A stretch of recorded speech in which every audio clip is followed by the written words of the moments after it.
Hello everyone, welcome back again to BSP pharmacy. और finally एक बहुत ही इंपॉर्टेंट वीडियो मैं आप सभी लोगों के लिए लेकर के आ गया हूं। जी हाँ प्यारे बच्चों, आप सभी लोगों को आज के इस वीडियो में मैं बताने वाला हूं कि क्या आप लोगों की अगले 8 से 10 दिन स्ट्रेटेजी होनी चाहिए। और इस स्ट्रेटेजी को अगर जो आप फॉलो करते हो तो डेफिनेटली आपके एग्जाम बेहद ही ज्यादा अच्छे होने वाले हैं। ठीक है, मैं आप लोगों को स्टार्टिंग में ही इस वीडियो को बता देता हूं कि कम से कम अगले 5 से 6 मिनट आप प्लीज अपने फोन की स्क्रीन को बंद मत कीजिएगा और इस वीडियो को स्किप मत कीजिएगा। ठीक है जी, कोई भी आप लोगों को प्रॉब्लम होती है एग्जाम को लेकर के तो आप इस वीडियो को कमेंट सेक्शन में कमेंट कर सकते हैं। तो देखिएगा, अगर जो हम लोग बात करते हैं यहां पर स्टार्टिंग के 1 से 2 दिन में एक स्मार्ट स्टडी प्लान हमारे पास में होना चाहिए, जो कि इस वीडियो को देखने के बाद आपको तुरंत मिल जाएगा। देखिएगा, सबसे पहली और सबसे महत्वपूर्ण चीज क्या है कि हम लोग हमेशा क्या करते हैं, भागने लगते हैं इंपॉर्टेंट क्वेश्चन की तरफ क्या क्या है, पर लेकिन हमें यह नहीं पता होता कि हमारा सिलेबस भी क्या है। सबसे पहला काम हमें क्या करना है, हमारे सिलेबस को एनालाइज करना है और उसके बाद में जो हमारे जो कौन सी यूनिट का कितना वेटेज है उसके बारे में पता करना है। जैसे फॉर एग्जांपल हमारा फार्मास्यूटिकल ऑर्गेनिक केमिस्ट्री सेकंड है, मेडिसिनल केमिस्ट्री सेकंड है, तो किस यूनिट से कितने नंबर के क्वेश्चन आज तक आए हैं ये हम लोगों को चेक करना है। ठीक है जी, उसी के अलावा हमें क्या करना है बेटा जी, कलेक्ट करने अपने कम से कम पिछले 5 साल के पेपर्स, क्योंकि कि कौन सी यूनिट्स कितने नंबर का वेटेज रखती है इसका पता लगाने के लिए हम लोगों को पिछले एटलीस्ट 4 से 5 या 5 से 6 साल के पेपर्स हमारे पास में होने चाहिए। मिनिमम 4 से 5 साल के तो होने चाहिए, तो पिछले 4 से 5 साल के हम लोग पेपरों को उठाएंगे और उसके अकॉर्डिंग हम लोग क्या करेंगे, हमारी कौन सी यूनिट से कितने नंबर का वेटेज का क्वेश्चन आ रहे हैं, यानी कि पहली यूनिट से 10 नंबर, दूसरी यूनिट से 20 नंबर, किस यूनिट से कितने नंबर तक के क्वेश्चन आ सकते हैं उस हिसाब से हमने एनालाइज कर लिया। उसी के साथ साथ हम लोगों को फिर क्या करना बेटा जी, हमारे टॉपिक को फ्रीक्वेंटली मार्क करते चलना है। अब ये तो रिसर्च आप लोगों को करने की आवश्यकता है भी नहीं, क्योंकि कि आप लोगों को यूनिट वाइज इंपॉर्टेंट क्वेश्चन मैं ऑलरेडी बता चुका हूं, आपके क्रैश कोर्स के अंदर, कोर्सेज के अंदर ऑलरेडी मैं उनको अपलोड कर चुका हूं। ठीक है जी, और उसके अलावा महा इंपोर्टेंट क्वेश्चन भी मैं आप लोगों को बता रहा हूं, तो आप लोगों को ये वाली रिसर्च तो करने की जरूरत है भी नहीं, है ना। Make a 10 day time table, 6 to 7 hours minimum. भाई देखो, कम से कम आपको 6 से 8 घंटे तो पढ़ना ही है ना, क्योंकि देखो पेपर है, बिल्कुल फाइनल पढ़ाओ आ गया। अब अगर जो मैं आपको बोलूं नहीं बेटा जी 102 घंटे बस पढ़ो हो जाएगा, नहीं होगा। आपको कम से कम 6 से 8 घंटे निकालने पड़ेंगे अगर जो आपको आसानी से पास होना है। लटक लटक करके, है ना, कि इस सेमेस्टर में पेपर लिखा, अगले सेमेस्टर का चल रहा है, पर लेकिन जब तक रिजल्ट नहीं आ रहा एक अलग ही तलवार गले में लटकी हुई है कि कहीं बैक ना जाए, बैक ना जाए। अगर जो उस बैक के खतरे से बचना है तो अभी भी आपके पास में समय है, मैं बिल्कुल बोलूंगा, परंतु उसके लिए आपको कम से कम 6 से 7 या 8 घंटे आपको पढ़ाई को अब देने पड़ेंगे। और वो टाइम टेबल आप क्या सेट करेंगे वो आपके ऊपर है। मैं नहीं बताऊंगा कि भाई सुबह उठो इस टाइम, नहीं, आप जिस टाइम भी उठते हो, जिस टाइम भी सोते हो, डजंट मैटर अबाउट दैट, 6 से 8 घंटे निकालो अपनी पढ़ाई के लिए, जैसे भी निकाल सकते हो, चलेगा जी। अब ये बात हो गई हमारी स्टार्टिंग के फर्स्ट डे में हम लोगों को ये सारी चीजें हमें कर लेनी है। दूसरा कार्य फिर हम लोगों को क्या करना है, अब हम लोगों को स्टार्ट करना जो हम लोगों ने अपनी रिसर्च करी है। जैसे कि हम लोगों को हमारा फोकस करना है मेनली हमारी डेफिनेशंस पर, डायग्राम्स पर, फ्लो चार्ट पर, और हमारे क्या है जो हमारे मशीन से है या फिर जो हमारा मैकेनिज्म है, इन सब चीजों पर।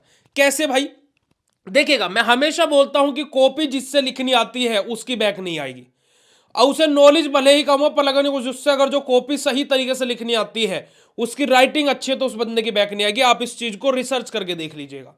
देखिए, आप लोगों को डायग्राम्स बहुत ही सुंदर बनाने हैं, आपको डेफिनेशन इतनी अट्रैक्टिव लिखनी है, क्योंकि अभी जो मैं क्रैश कोर्स में या डिजिटल या मास्टर कोर्स में जो अभी अभी नहीं, अब हम लोग पहले से जो थ्योरीज प्रोवाइड कराते हैं बच्चों को, वो इतनी सिंपल थ्योरी रहती है, ठीक है, कि बिल्कुल नॉर्मल लैंग्वेज में। अब जैसे मैंने आज मिक्सिंग पढ़ाया 2 मार्क्स का थर्ड सेमेस्टर में, है ना, जो 2 नंबर वाले क्वेश्चंस थे, तो बच्चे बोले भैया इतनी सिंपल डेफिनेशन है, मैंने 10 क्वेश्चन वहां पर बताए, 11 क्वेश्चन माफ कीजिएगा, सभी डेफिनेशन सभी बच्चों को वहीं पर याद हो गई। उनको बोल रहे सर बस अब एक बार बस रिवीजन कर रहे हैं, पर हमारे याद हो गया।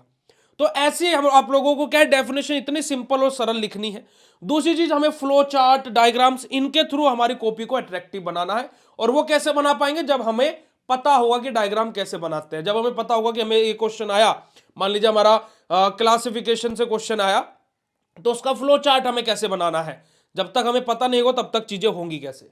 फिर उसी के साथ साथ हमें प्रिपेयर करना है 2, 5, 10 मार्क्स के आंसर अलग अलग। कैसे भाई? मैं ये हमेशा बोलता हूं, टाइम मैनेजमेंट। आप लोगों को टाइम मैनेजमेंट से ही चलना है। 2 नंबर के क्वेश्चन आप लोगों को 30 मिनट में अटेम्प्ट करने हैं। अब आप अपने प्रीवियस ईयर क्वेश्चन पेपर जो लिए हैं उनसे प्रैक्टिस कीजिए। जो ऐप वाले बच्चे हैं उनको करंट ईयर क्वेश्चन पेपर मिल ही गए हैं 3-3 सेट मॉडल पेपर के तौर पर, आप उनको प्रैक्टिस कीजिए। आपको 30 मिनट का टाइमर लगाना है कि ये पेपर मैंने उठाया, इसके 10 क्वेश्चन मुझे 30 मिनट में लिखने हैं, बात खत्म। ऐसे आप 7 नंबर वाले 5 नंबर वाले क्वेश्चन को कीजिए, ऐसे आप 10 नंबर वाले क्वेश्चन को कीजिए। मैं हमेशा बोलता हूं 2 नंबर वाले क्वेश्चन के लिए 30 मिनट रहेगा, 10 नंबर वाले क्वेश्चन के लिए 60 मिनट रहेगी, और आपका जो 5-7 नंबर वाले क्वेश्चन आते हैं इनके लिए आपके पास में 90 मिनट रहेगी। इस प्रकार से जब आप अपने पेपर को डिवाइड करोगे तो आपका टाइम मैनेजमेंट भी होगा और कोई क्वेश्चन छूटेगा भी नहीं। रिवाइज करना है जैसे कि आपका न्यूमेरिकल्स, जैसे कि मैंने कल आपको बेयरस्टेन थ्योरी, ऑर्गेनिक केमिस्ट्री के इंपॉर्टेंट क्वेश्चन बताया था भाई, वो आप लोगों को करना है। क्लासिफिकेशंस को आपको देखना है, साथ ही साथ अपने शॉर्ट नोट डेली बेसिस पर तैयार करने हैं।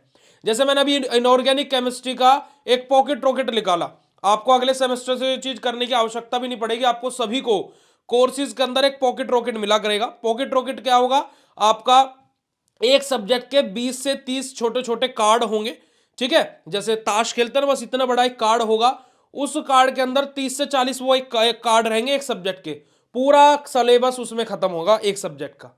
यानी कि आपको एग्जाम टाइम पर आप 15 मिनट में पूरा सिलेबस रिवाइज कर जाओगे, इस बात की मैं गारंटी देता हूं उस पॉकेट रॉकेट के थ्रू। तो वो अगले सेमेस्टर से हर एक सब्जेक्ट के लिए इनबिल्ड होने वाला, सेकंड सेमेस्टर के लिए भी, फोर्थ के लिए भी, सिक्स्थ के लिए भी और 8th सेमेस्टर के लिए भी। आगे बात करते हैं यूज एक्टिव को रिकॉल आपका, और साथ ही साथ सेल्फ टेस्टिंग आपको करते रहनी है कि एक्टिव रिकॉल मतलब क्या होता है। जैसे फॉर एग्जांपल आप बैठे, आपने कोई टॉपिक पढ़ा, आपने पढ़ा कि बेंजीन की डेफिनेशन हमारी क्या होती है।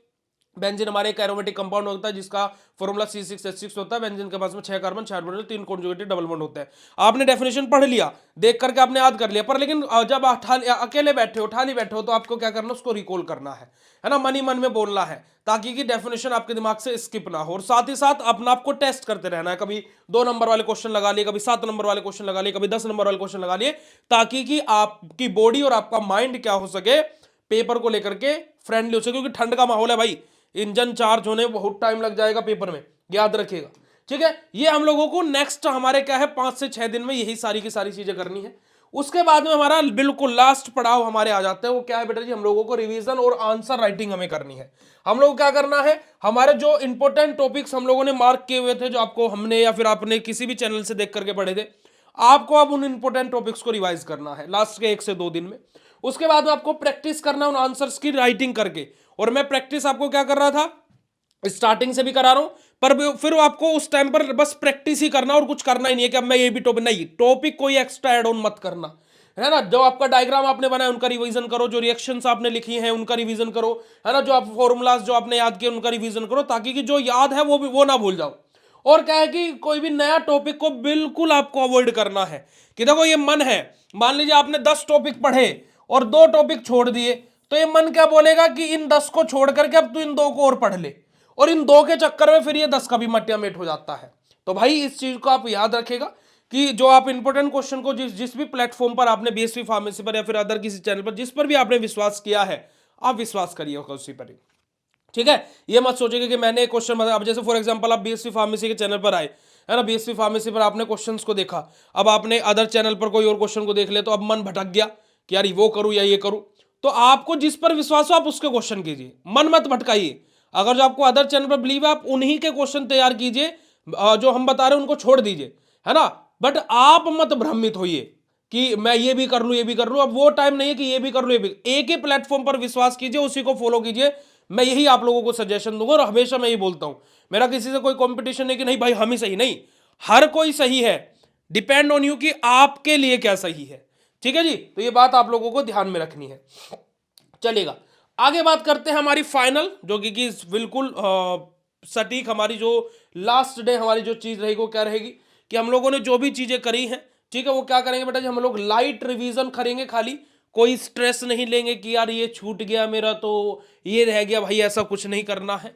उसके अलावा आप सभी लोग अपना पेपर स्टार्ट करेंगे, start paper with strong questions, कि जो क्वेश्चन आपसे आते हैं, है ना, जो मैं लास्ट डे की बात बता रहा हूं जिस दिन आपका एग्जाम है, कि आपने थोड़ा बहुत रिवीजन कर लिया, आप पेपर देने के चले गए, कोई स्ट्रेस नहीं लेना है। दूसरी बात, आपको क्वेश्चंस कौन से अटेम्प्ट करने बेटा जी, आपको अपना पेपर लिखना स्टार्ट करना है और आपको क्या है कि जो क्वेश्चंस आपसे अच्छे से आते हैं सबसे पहले उन क्वेश्चन को अटेम्प्ट करना।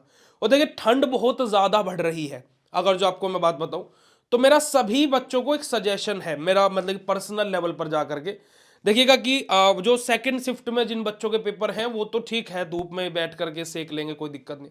बट जिनका मॉर्निंग वाली शिफ्ट में पेपर है, मैं उन्हीं सब बच्चों को एक सजेशन देना चाहूंगा बेटा जी, वो आते हैं कपड़े वाले ग्लव्स आते हैं, ठीक है, आप उनको पहन करके पेपर देने जाइएगा, ठीक है। पेपर देते टाइम उतार दीजिएगा, ठीक है। जब आप एग्जाम एक हाथ में तो अब भी पहने रख सकते हो, कोई दिक्कत नहीं है। आप उन ग्लव्स को जब पहन करके जाएंगे तो उससे आपको क्या होगा, मैं आपको सबसे बड़ा बेनिफिट बताता हूं क्या होगा। आप लोगों को जो आपके हाथ हैं वो गर्म रहेंगे, है ना, बार बार ये नहीं करने की जरूरत पड़ेगी। दूसरी चीज, जब आप उस एक हाथ के ग्लव्स को उतारेंगे, जब लिखने बैठेंगे तो वह ठंडा होगा, ठीक है। तो जो आप दूसरे हाथ में ग्लव्स पहने, जब आप उस पर उसको रब करेंगे या उस ग्लव्स को उतार करके अपने हाथ को ऐसे करेंगे तो वो हाथ आपका ये वाला दोबारा से गर्म हो जाएगा। तो क्योंकि ठंड में हमारी क्या बॉडी थोड़ा सा अकड़ जाती है ना, तो लिखते स्पीड नहीं बनते और हमारा पेपर उतना ही बड़ा आएगा, ठंड में भले ही हो रहा हो पर पेपर उतना ही बड़ा आना है भाई, तो इस बात को ध्यान में रखिएगा। उसके अलावा हम लोग डायग्राम अच्छे से ड्रॉ करेंगे भाई अपने पेपर में, है ना, और जहां पर पॉसिबल, ऐसे नहीं कि जहां डायग्राम है ही नहीं वहां अपनी मर्जी से बना दे कि हम ये मेंशन कर लिया, नहीं भाई, जहां पर पॉसिबल है वहां पर टाइम मैनेजमेंट के साथ चलेंगे। 2 नंबर के क्वेश्चन को हमें 3 से 4 मिनट देनी है, मैंने ये आपको बोला कि 30 मिनट में 10 क्वेश्चन खत्म हो जाने चाहिए भाई। जो 5 नंबर वाले क्वेश्चन है उसे 8 से 10 मिनट, और आपका 7 नंबर में आता है तो मैंने इसके लिए आपको ले रखा है 15 से 17 मिनट एक क्वेश्चन के लिए। और 10 नंबर वाले क्वेश्चन को आपको देनी है कम से कम 20 से 30 मिनट, यहां से 18 से 20 मिनट रखा है, पर लेकिन इतने में अगर जो पॉसिबल नहीं हो पाता, ये माइंडसेट आपको रखना है। ये माइंडसेट आप रखोगे तो बढ़ करके ये अगर जो 18 से 20 मिनट 25-30 भी हो जाती है तो भी कोई दिक्कत नहीं है। ये 8 से 10 मिनट आप माइंडसेट रखोगे तो बढ़ करके 15-17 भी हो जाता है, कोई दिक्कत नहीं है। पर यहां पर आपको माइंडसेट 2 से 3 मिनट ही रखना है, ठीक है, ये बात का ध्यान रखिएगा। ये अगर जो भी बच्चा इन चीजों को देख लेगा, कर लेगा भाई, मैं बोलता हूं कि आप लोग आसानी से सब कुछ कर ले जाओगे। उसी के साथ साथ मैं यहां पर कुछ इंपोर्टेंट टिप्स, है ना, 4 से 5 टिप्स आपको देना चाहूंगा। सबसे पहली टिप बेटा जी, नियम क्या है, आपको क्या फॉलो करना है, do not study everything, study what is asked in exam. कि सब कुछ पढ़ने का प्रयास बिल्कुल मत करिएगा, खाली वही चीज पढ़िएगा जो पेपर में पूछी जाती है। दूसरा बेटा जी, आपको ये गोल्डन टिप है आप सभी लोगों के लिए, right the answer in points plus headings.